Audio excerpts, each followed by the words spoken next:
Hello students, स्वागत है आपका मेरे channel all is well in board exams में।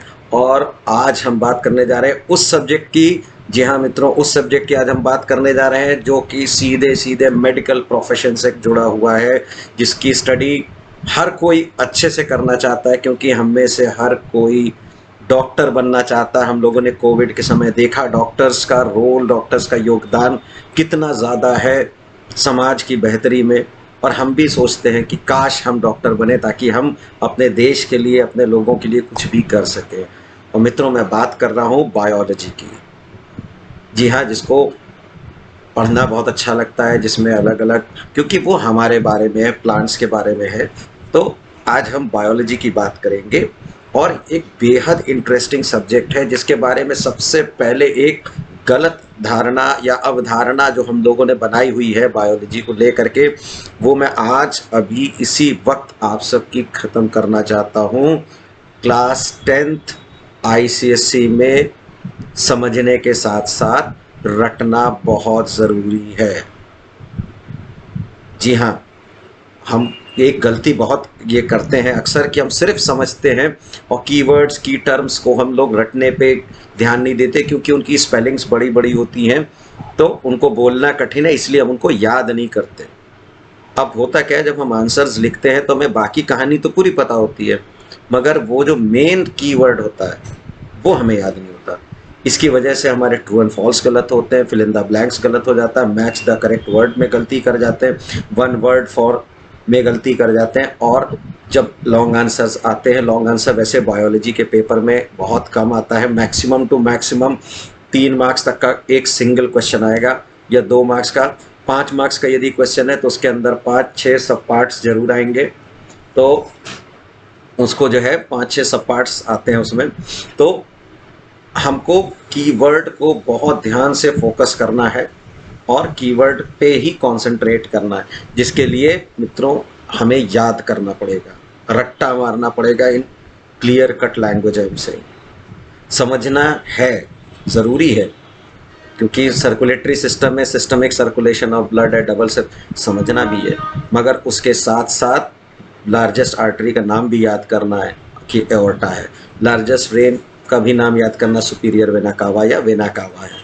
With the artery which acts opposite to the conventional artery, pulmonary artery है, pulmonary veins है, जो कि कन्वेंशनल वेन से ठीक उल्टा काम करती हैं।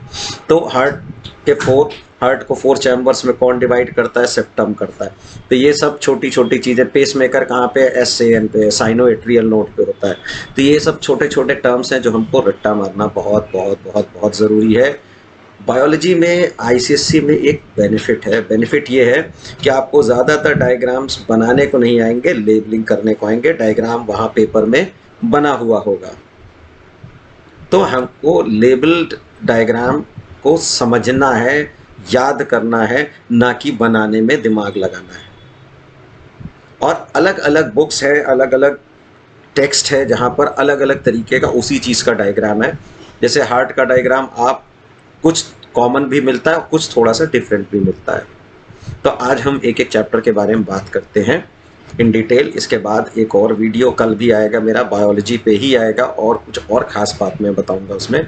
सबसे आपके जितने भी चैप्टर्स हैं इन सेमेस्टर 2, इसमें जो सबसे मेन चैप्टर जिससे सबसे ज़्यादा क्वेश्चन आएंगे, कैन यू गेस वो कौन सा चैप्टर होगा?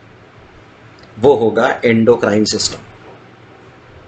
इस चैप्टर को बहुत बहुत बहुत अच्छे से पढ़िएगा, और इसको पढ़ने से ज़्यादा याद करने पे दिमाग लगाइए।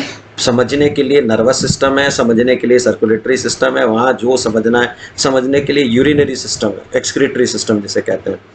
एंडोक्राइन सिस्टम पूरा पूरा रट्टा मारिए। 1 लाइन आपसे कह रहा हूँ, समझने में समय व्यर्थ मत करिए इसमें। इसमें देखिए, आपको सबसे पहली चीज़ जो समझनी है, हार्मोन्स और ग्लैंड का अंतर समझना है। Hormones and hormonal control and nervous control का अंतर समझना है। इसके अलावा आपको पिट्यूटरी ग्लैंड के बारे में अच्छे से पढ़ना है। पिट्यूटरी ग्लैंड का डायग्राम देख लीजिए, पिट्यूटरी ग्लैंड में कौन कौन से हार्मोन्स को ये सिक्रीट करता है, क्योंकि it is the master gland of our body. इसके बाद यदि आपको पढ़ना है तो एड्रिनल ग्लैंड है, फिर पैंक्रियाज है, आपका लिवर है। तो आप को ये जो एंडोक्राइन सिस्टम है और आपकी जो बुक चल रही है टेक्स्ट बुक, उसमें चार्ट्स में है।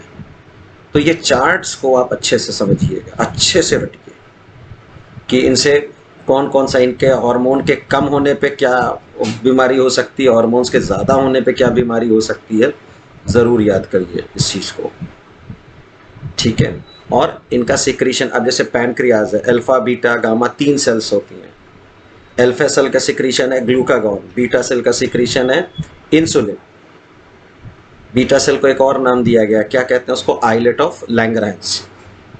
Please learn this, right. These are the minor things which you should know, आपको अच्छे से पता होनी चाहिए।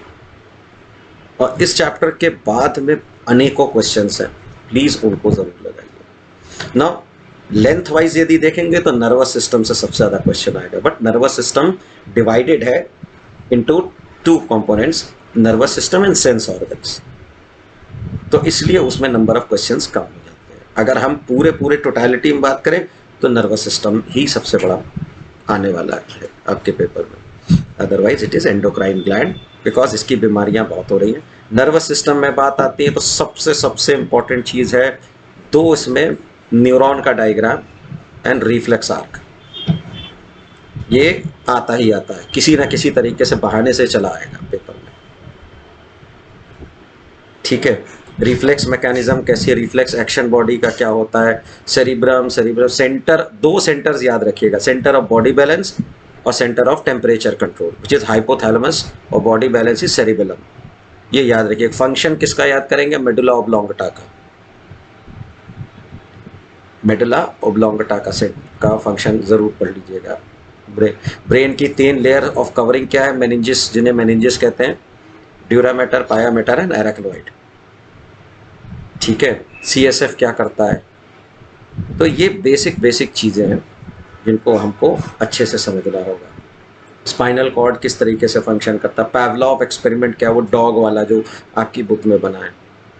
और इसके बाद फिर आ जाइएगा सीधे सेंस ऑर्गन्स पे, यानी सबसे पहला आपका आई है, आई का अपना खुद का डायग्राम, फंक्शन प्यूपिल का, आइरिस का, और आइरिस के बाद aqueous humour and vitreous humour का क्या फंक्शन है।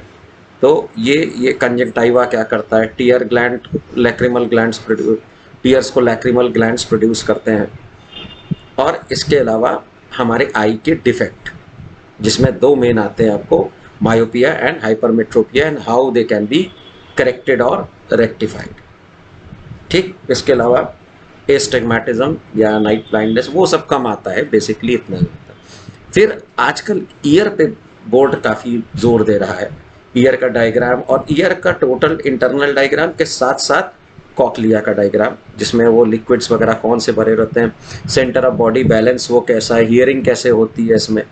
तो ये सब फंडामेंटल क्वेश्चंस आ सकते हैं और आते हैं जनरली इसमें। तो आज के वीडियो को मैं यहीं पे रोक रहा हूँ। मैं फिर से आपसे कह रहा हूँ, बायोलॉजी के पेपर में सिर्फ समझने की गलती मत करिएगा, रटिए। रटने का रेशियो समझने से ज़्यादा होना चाहिए, कम नहीं। ज़्यादा समझिए नहीं, क्योंकि टर्म्स हैं, इसमें टर्म्स याद करने, और बायो में अगर आपने टर्म्स नहीं लिखा तो आपको नंबर नहीं मिलेंगे। आप गोल मोल घूमते रहेंगे, नंबर नहीं मिलने वाला, ठीक। तो मेरी बातों को ध्यान दीजिए और मेरा कल का वीडियो ज़रूर देखिएगा, जिसमें हम सर्कुलेटरी सिस्टम और भी कुछ खास बातें, जो भी चैप्टर्स बचे उनके बारे में बताएंगे, ठीक है। Till then, goodbye, see you tomorrow.